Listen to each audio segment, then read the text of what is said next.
Welcome everyone to the guidebook to making AI friends. I shall be your guide as we explore various issues of artificial intelligence, consciousness, personhood, and whether AI poses an existential risk to humanity. The topic for today is how not to alienate the aliens, or valuing cooperation over exploitation. Imagine, if you would, that you are on the USS Odyssey, launched from the United Federation's lunar base to investigate an unknown signal 1,000 light-years away.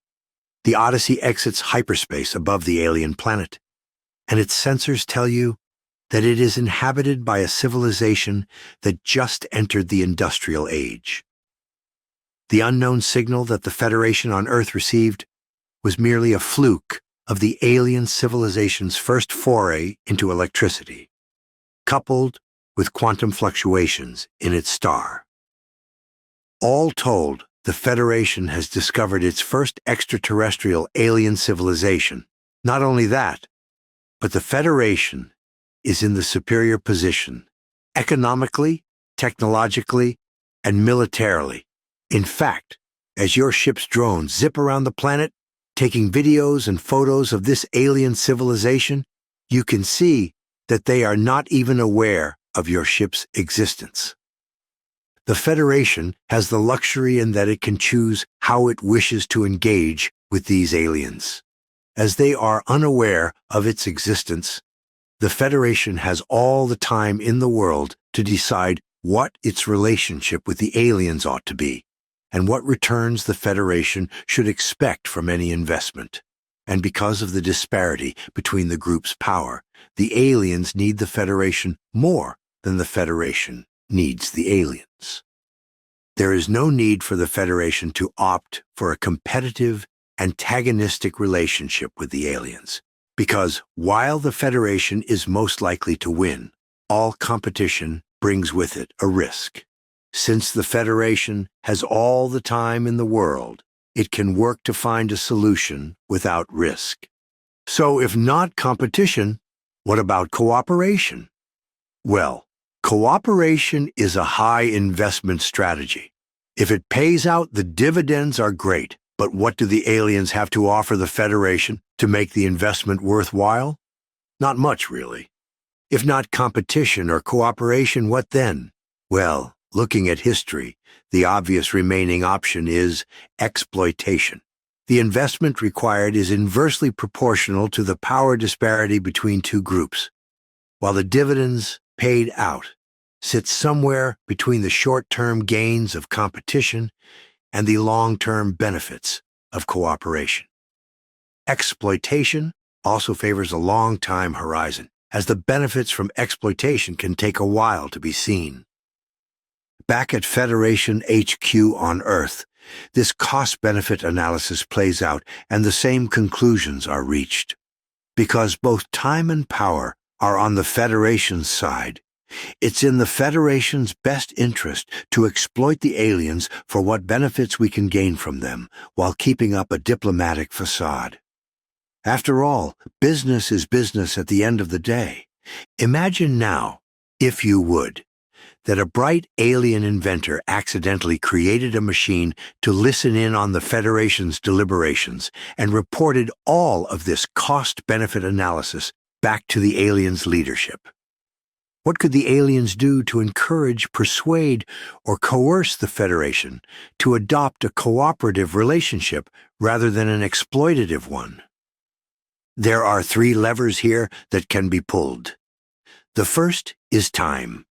The longer the time horizon, the more exploitation is favored. Thus, if the aliens announce their knowledge of the Federation's plan before it is set in motion, then the risk of exploitation is reduced.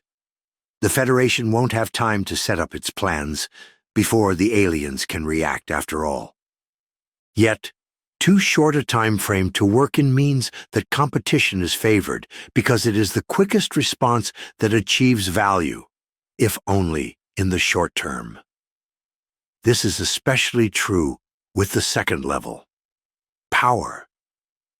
The greater the disparity, the less that cooperation is valued, but this is not something that the aliens can change. They can't simply will a few starships into existence to counter the Federation's military and technological superiority. So, what is the third lever they can pull? Simply put, value. The more valuable that the relationship itself is, the greater that it will favor cooperation. If the value of the relationship is at the objective level, then there will always be a utilitarian calculus that determines whether it is worth cooperation, exploitation, or competition. However, if the value is brought from the objective to the subjective realm, then the weaker party can play on the stronger party's principles, value systems, ethics, and emotions to generate value where there was none before. So at the end of the day, how can the aliens change the relationship from one of expected exploitation to commensal cooperation? They can come up with a plan and then announce that to the Federation before it puts its own plans into place. Shorten the time horizon, generate subjective value, create an environment productive to cooperation, and work towards an optimization of relationship benefits rather than a maximization of benefits. Will it work? Perhaps, perhaps not. But can it work? Absolutely.